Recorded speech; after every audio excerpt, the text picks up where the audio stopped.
Hello, in this video I'm gonna show you how to factory reset your Insta360 GO Ultra.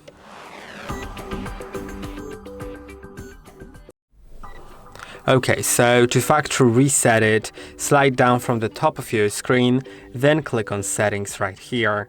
Now you need to scroll down all the way to factory reset, then click on confirm. And now wait a moment, it's gonna reset your both of your parts, right?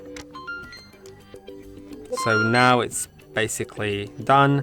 You can set it up, just select the language and it's done. It all works. You need to go through the annoying tutorial that you probably already know, because if you're resetting the device, you probably used it already. And yeah.